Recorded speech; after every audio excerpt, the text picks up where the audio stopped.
अस्सलामुअलैकुम दोस्तों, drama serial नंद की नेक्स्ट एपिसोड में आप देखेंगे कि गौहर नईमा और गुलरुख की सच्चाई को सबके सामने लाने और उसको सबकी नजरों में गिराने का ऐसा प्लान बनाती है कि गुल उसका तस्वुर भी नहीं कर सकती।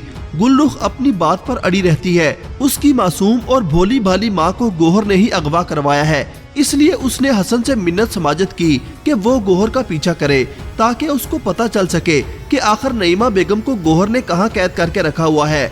हसन को जब गौहर अपने पीछे आता देखती है तो गाड़ी जहांगीर के घर की तरफ मुड़वा लेती है, जिसके बाद हसन घर आता है और गुलरुख को बताता है कि मैंने आपी का पीछा किया मगर वो उमर से मिलने गई है। तुम खामखा आपी पर शक कर रही थी, मगर गुल को अभी भी यकीन नहीं होता।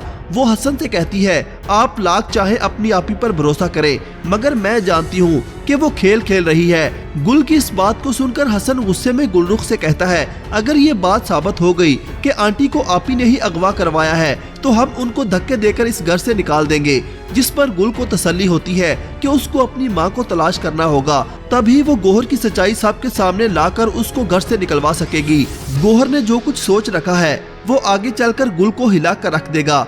गुल के मजीद इसरार करने पर घर वाले जहांगीर को कॉल करते हैं और उनको पता चलता है कि गौहर तो वहाँ पर नहीं है। सबको गुल की बात पर यकीन आने लगता है कि कहीं गुल जैसा कह रही है वही सच तो नहीं है। उधर गौहर नईमा बेगम के पास पहुँच जाती है। नईमा बेगम भूखी प्यासी बेहोश पड़ी होती है।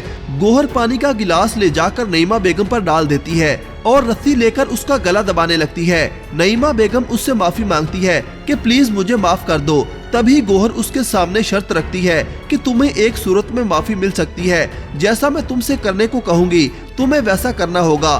तुम दोनों माँ बेटी को मेरे भाई की जिंदगी से निकलना होगा। सिर्फ इसी सूरत में तुम दोनों की जान बख्शी जा सकती है और सबको ये सच्चाई बताना होगी कि तुमने किस तरह मेरे भाई को अपने जाल में फंसाया और मेरी माँ की जान ली। और अगर बाहर जाकर तुमने मेरा नाम लिया, ये मत समझना कि मैं तुम्हें बख्श दूंगी। तुम्हारा हशर इससे भी बुरा होगा, क्योंकि अब मैं दिलावर शाह की बीवी हूँ। तुम दोनों माँ बेटी को ऐसा गायब करवाऊंगी कि किसी को पता भी नहीं चलेगा। नईमा बेगम जो कैद में तकरीबन पागल होने के करीब है, अपनी जान बचाने की खातिर गौहर की बात मान लेती है।